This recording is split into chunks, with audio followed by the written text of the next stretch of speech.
Outra dica que eu partilho com vocês é ter uma hora para iniciar e uma hora para terminar. Eu sei que definir a hora de iniciar é muito mais fácil do que definir a hora de terminar, é sempre mais um pouco que a gente trabalha e quem pode trabalhar em casa é uma vantagem e é uma desvantagem ao mesmo tempo, mas tentar pelo menos definir a hora de trabalho para poderem começar. Outra é terem vida fora de casa, ou seja, a tendência do freelancer é ficar em casa o tempo todo. Acabamos por ficar demasiado confortáveis. Se nos inscrevemos numa academia, se marcarmos uns cafés com os amigos, se formos ao cinema com a namorada, esta é uma forma de quebrarmos um pouco então esta rotina aqui do freelancer. E a quarta é ter uma lista de tarefas para saber o que é que ele vai fazer ao final do dia. Porque perder tempo com o Facebook, com o e-mail, é muito fácil. Muito, muito fácil. Quem necessitar, eu aconselho um aplicativo que é o Rescue Time. Esse aplicativo fica instalado no computador e ele confere todas as janelas que nós tivemos enquanto o computador estiver ligado. E quem olhar para o primeiro relatório que o Rescue Time faz, ele faz um relatório salvo erro diário, vai ver quantos minutos ou até mesmo quantas horas perdem no Facebook. É impressionante. Nós pensamos, eu vou ali só comentar uma coisa, vou curtir, vou ver uma imagem e a verdade é que ao final do dia chegamos muitas vezes a perder 2 a 3 horas. É impressionante.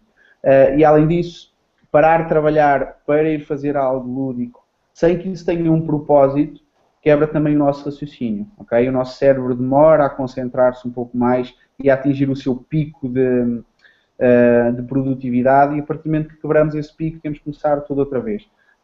Quem trabalhar como freelancer trabalha em blocos de tempo, como eu costumo dizer, ou seja, por exemplo, trabalhar durante 2 horas, descansar 10 minutos, ir beber um café ou ir fazer alguma coisa qualquer e então depois aí voltar a trabalhar. É uma forma de manter o foco. Quem não aguentar 2 horas, comece por fazer meia hora, 1 hora, tanto faz. O importante é durante aquele período conseguir realmente manter o foco e definir intervalos. Ninguém consegue ser constantemente produtivo durante 3 ou 4 horas. Isso é algo impossível porque a nossa energia e a nossa capacidade de concentração tendem sempre a descer. Por isso, quem trabalha em casa, fazer intervalos constantes, ter a sua lista de tarefas para ter uma forma de se guiar sobre aquilo que tem que fazer. Senão, vai ser muito fácil perder tempo. É impressionante. Você falou, tira muito foco, né? Facebook, Muito, essas coisas muito. distraem demais. É cada Uma vez vez, mais fácil perder o foco. muito, você vai perder, vai ver alguma coisinha achando que é 5 minutos, vai ver se você perde uma É. hora, né? Uma vez eu vi uma entrevista com um advogado que trabalhava em casa, né? E engraçado que ele colocava o terno, sentava na mesa e trabalhava, né? Aí perguntou, mas por que você colocar o terno para trabalhar em casa? Você pode trabalhar de bermuda, né? Você não precisa colocar o Pijama, terno. muitas vezes. Né? Mas ele falava, não, é para entrar no clima, né? Eu estou trabalhando aqui, a minha casa, eu moro aqui e tal, mas eu estou trabalhando, então eu tenho que entrar no clima do trabalho, né? Não é um clima familiar que eu estou aqui na minha casa, eu posso descansar, né? Então eu achei muito interessante isso aí, é mais ou menos, né? Tem que esquecer que está em casa, né? Conforto de casa e pensar mesmo no trabalho, né? Então não é qualquer um que consegue fazer isso, né? Não, tem gente que necessita desse ponto que tu falaste, não é? De se vestir como se fosse trabalhar, sentir que realmente está a começar o dia de trabalho. Eu por acaso não tenho essa, ou seja, eu posso estar em casa de bermuda e chinelo e estar a trabalhar à mesma, não sinto essa diferença tão grande. Claro, tenho alguns hábitos matinais que me fazem lembrar que eu estou a começar a trabalhar. Mas se necessitarem de se vestirem como se estivessem a ir para a empresa, é um hábito muito comum e que normalmente só traz resultados positivos. Ó, mas me pergunta, como que o profissional freelancer é visto pelo mercado? Eu penso que o freelancer ainda é visto pelo mercado como alguém que vai fazer algum trabalho que ninguém quer fazer ou que a empresa não dá muita importância. Essa é a opinião que eu tenho relativamente a grande parte dos clientes. No fundo, vem o freelancer como uma opção mais barata. Ok, ok, eu vou contratar alguém porque é mais barato. Inicialmente nem sequer estão muito preocupados com a qualidade. Mas eu acredito que essa visão irá mudar ao longo dos tempos, até porque a Escola França foi criada mesmo com esse objetivo de aos poucos ir educando os freelancers, ir educando o mercado, de forma a tornar-se uma profissão cada vez mais profissional. E temos que educar aqui sempre duas partes. Ok, nós fazemos a parte dos freelas, nós tentamos educar os freelas, mas também é necessário educar os clientes para respeitarem o trabalho dos freelas, porque muitas vezes existem muitos clientes ainda, infelizmente, que contratam o freela e a meio do projeto desistem, ou então nem sequer pagam no final do projeto. Felizmente existem cada vez mais plataformas que evitam esse tipo de situação. O freelancer.com é um bom exemplo, em que o cliente é obrigado a pagar a totalidade do valor do projeto inicialmente, o site retém esse valor e só paga ao freelancer no final desse mesmo projeto, quando tudo estiver concluído. É uma situação um pouco mais segura.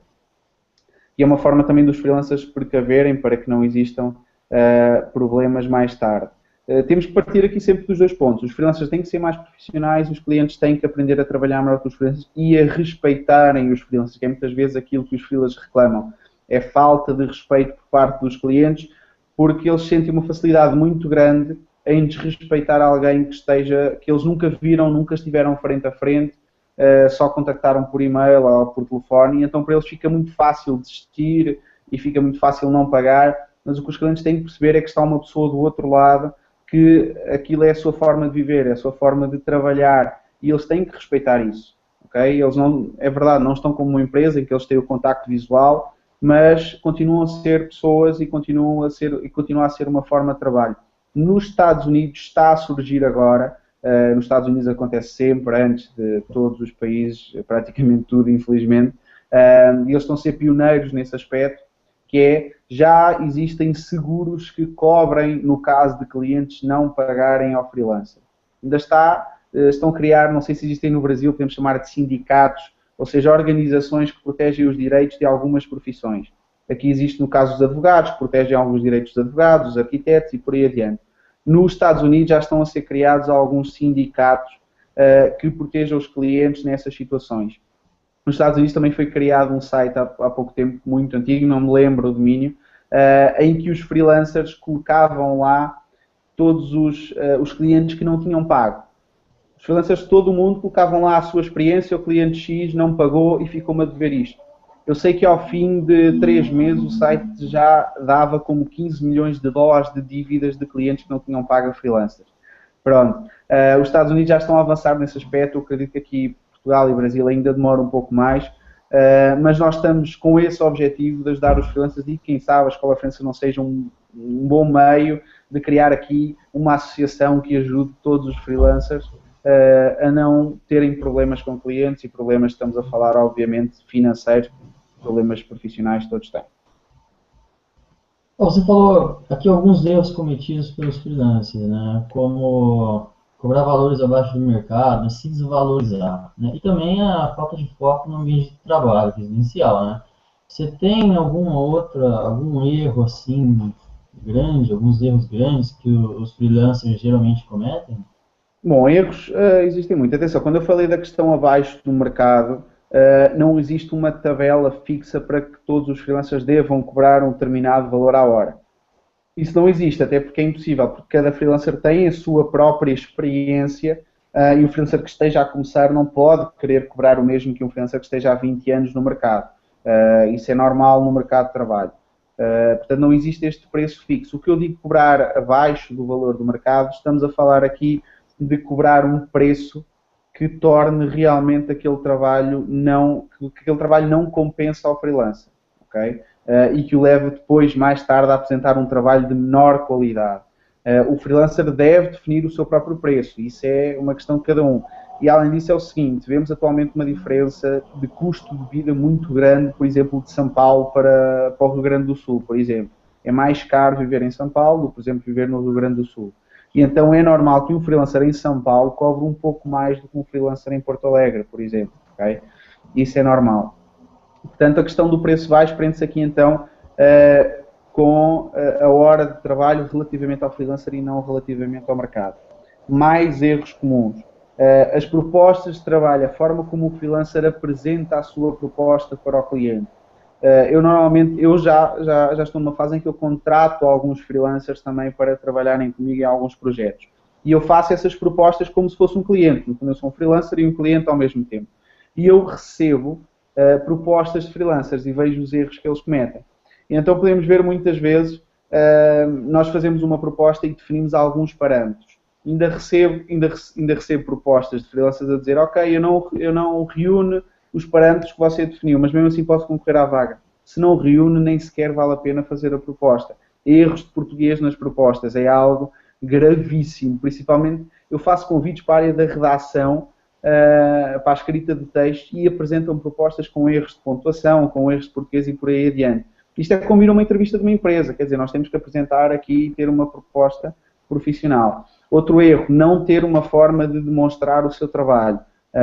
E pode ser um portfólio, pode ser um blog onde ele escreva texto sobre a sua área de negócio, pode ser uma fanpage, vê-se cada vez mais designers, principalmente, a criarem fanpages e a partir daí conseguirem milhares de fãs e gerarem os clientes a partir daí. Eu não percebo como é que os freelancers, no início de carreira, em que o que eles têm mais é tempo, porque um freelancer no início de carreira normalmente não tem muitos clientes, como é que um freelancer no início de carreira não cria um blog onde divulga aquilo que ele faz, os projetos que ele faz para ele mesmo? É essencial que um freelancer, ao iniciar, crie um blog, crie uma fanpage, divulgue o seu trabalho de forma completamente gratuita. Okay? Quem estiver a ouvir aqui esta entrevista e estiver a pensar em iniciar a sua carreira de freelancer, por favor, pense em fazer o blog ou pelo menos uma página de Facebook para começar a divulgar o seu trabalho. Outro ponto, gestão financeira. O freelancer não tem o salário ao final do mês como tem um empregado de uma empresa normal. Ele pode ter muitos clientes no mês e pode não ter clientes no outro. Então o que eu indico sempre é, defina um salário para ele mesmo. Ok, eu normalmente estou a tirar 3.000 reais por mês em média, mas eu preciso de 1.500 para sobreviver. Ok, vou guardar 1.500 reais para mim para sobreviver, 1.500 ficam de parte ou invisto no meu negócio. Por exemplo, eu preciso de um software para trabalhar no computador, ou preciso de uma cadeira melhor porque passo muitas horas à frente do computador. Ok, temos algum dinheiro extra, investimos então nisso. Que é para que naqueles meses em que não surjam muitos clientes, o freelancer não fique tentado a aceitar trabalhos de menor qualidade. Falamos mais uma vez aqui 6 vezes o salário dele. Ter uma reserva, pelo menos dessas, em alturas que surgirem menos clientes. E já falamos aqui também na questão da própria produtividade. Outro ponto negativo é não investirem neles mesmos. Ou seja, o freelancer, quando começa a trabalhar, necessita de adquirir conhecimento. Como eu falei, a qualidade vai ser o que vai diferenciar ele do mercado. E o freelancer precisa de estar constantemente a estudar. Ele precisa estar sempre a aprender, a ler blogs, a tirar cursos, a adquirir novos softwares que permitam trabalhar melhor.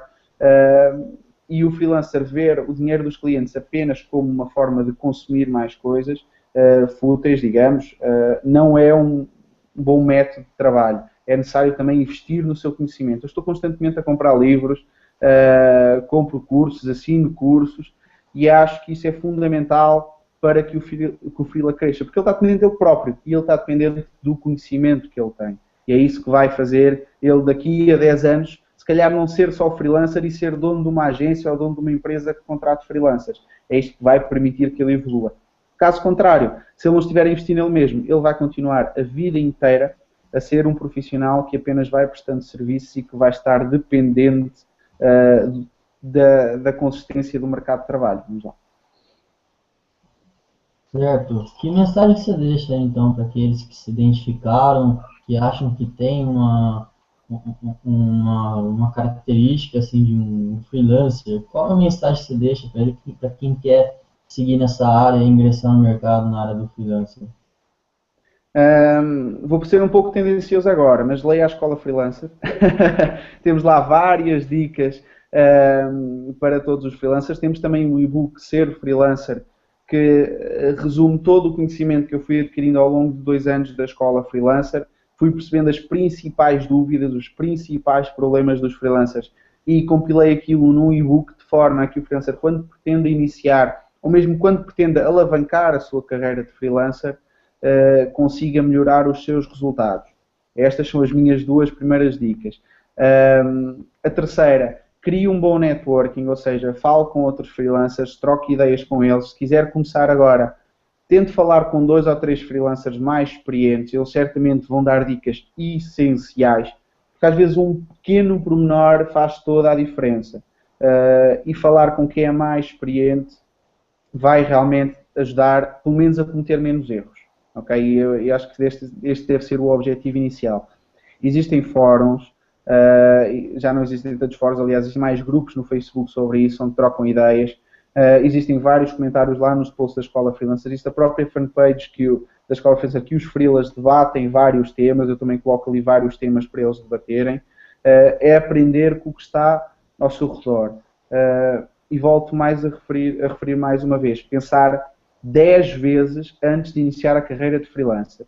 Porque se for para iniciar, é para iniciar de uma forma constante, para se manter neste mercado durante muito tempo. E a chave para conseguir fazer isso é a preparação, o planejamento. Ok, eu quero iniciar a minha carreira de freela, mas eu sou, por exemplo, designer. Como é que está o mercado do design para os freelancers? Eu já falei com designers que trabalham como freelancers, quais é que são os conselhos que eles me dão? Existem muitos clientes, qual é que é o preço à hora que eles normalmente estão a cobrar? Ok, eu calculo, se eu trabalhar 8 horas por dia, isto vai-me dar X por mês. Chega para mim? É suficiente para eu ser freelancer? Ou é melhor eu começar a part-time, continuar com o meu emprego normal, ver como vai desenvolvendo esta minha questão do freelancer, ver se eu próprio tenho disciplina para isso, se eu gosto, porque também às vezes é uma questão de gostar, existem pessoas que não conseguem ficar em casa, existem pessoas que necessitam de ver outras pessoas para se manterem motivadas, precisam de ir beber um café de vez em quando, almoçar, e isso é mais fácil numa empresa. Um freela muitas vezes passa 24 horas sem ver outra pessoa. Okay? Quando a demanda de projetos é muito elevada, 24 horas não sai de casa, vai dormir e começa o dia a seguir. Tem que saber lidar um pouco com esta questão da solidão a trabalhar. Okay? Porque não existe aquele colega ao lado em que nós perguntamos, olha, como é que se faz isto? Eu tenho dúvidas. Não. O freela vai ao Google, pesquisa em grupos, fala com outros freelas através da internet, não há aquela interação pessoal que normalmente existe numa empresa. Mais conselhos. Em termos de... já falamos aqui na gestão financeira, já falamos aqui na produtividade, já falamos aqui na procura de clientes. Falo aqui também na questão da definição de objetivos. Ou seja, o freela tem que definir quantas propostas ele vai mais ou menos apresentar por dia. Tenho que perceber, ok, já tenho muitos clientes, não tenho que procurar, tenho que fazer os trabalhos. Existe sempre aqui um jogo de cintura que é necessário ter. Porque na altura em que temos muitos clientes, temos que nos focar neles. Mas quando já estamos a acabar o projeto com esse cliente, temos que começar a procurar outros, que é para quando este cliente acabar, começarmos a ter novos.